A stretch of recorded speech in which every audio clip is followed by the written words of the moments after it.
Hey guys, Simon here with another Off My Frame tutorial. So today we are going to look at Generative Fill. Generative Fill was released in the previous version of Photoshop, which was a beta version, and then ended up coming into the actual Photoshop about a couple months ago, maybe 4 months ago. And this tool is useful in some aspects and is terrible in others. But as technology develops, you're going to see a difference in it getting better, it learning more, understanding, and eventually you'll start to see that Generative Fill is very applicable in some things that you really can't design if you're just starting out or someone that's just not very familiar with the design aspect of things. There is a lot of things that I need to get done in a time crunch, and I'm not able to really do those adjustments in a timely manner that I need them. So I'm going to jump into Generative Fill and show you some features so that you kind of know your way around it.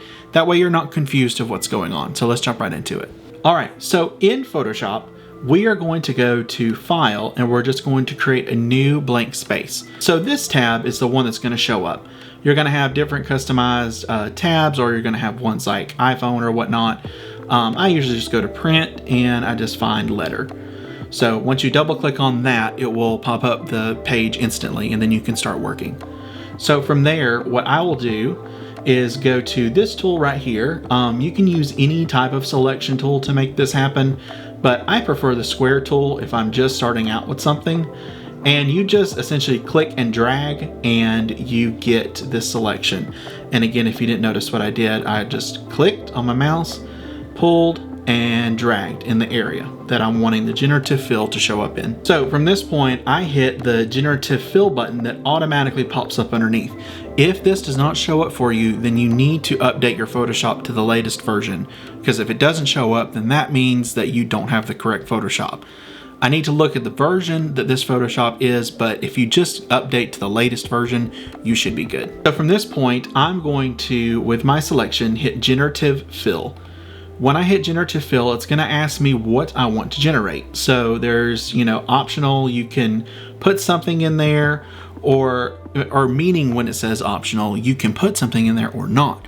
So you could just hit generate and see what it does. So let's just hit generate and see what it bases it off of. Now remember, you need to have internet connection in order for Generative Fill to work. That's a mouthful. In order for Generative Fill to work, you will need internet connection.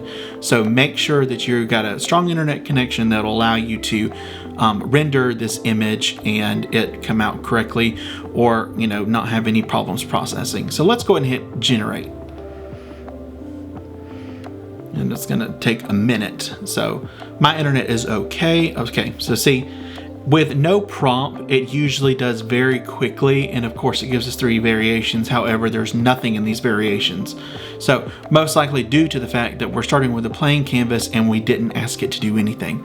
So it just generated a graphite stone looking thing, hardest shape. I don't know what that is.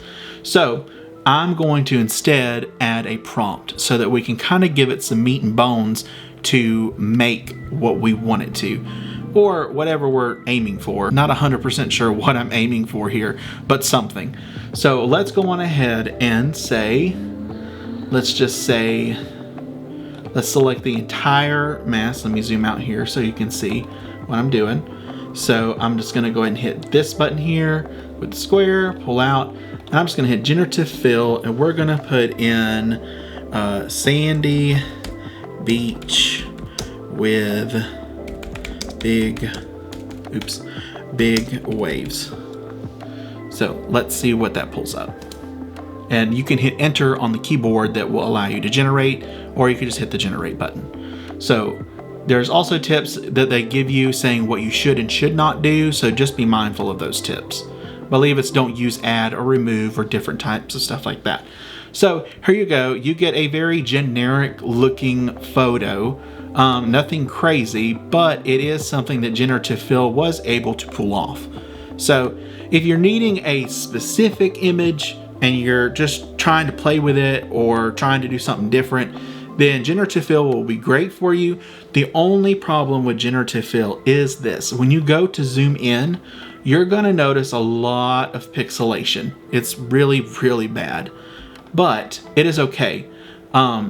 Generative Fill does have some options as to how you can make a higher resolution image. I believe there's third-party elements that you can grandfather into Photoshop to make it work. I'm not 100% sure how those work, but just for this video's sake, this is just showing you how it works generally and the resolution you're going to get from it. So, like I said, not terrible, but not premium quality stock footage. So that's something that will probably come later when Photoshop starts getting better and better at it and integrating it more into their system. So that's pretty much it for Generative Fill. If you want to try other things, be free to go on ahead and play with it. Generative Fill is made for you to explore and have fun with. So just grab a selection tool and start playing with it and select certain objects, or just do something that looks fun, or is just, I don't know, like my niece and nephew, we made a T-Rex eating popcorn in a movie theater. Don't think that Generative Fill is just something you play with. It could be something that is very useful. So I hope you really like this video, and if you want to subscribe, please do that, and we hope to catch you on the next one.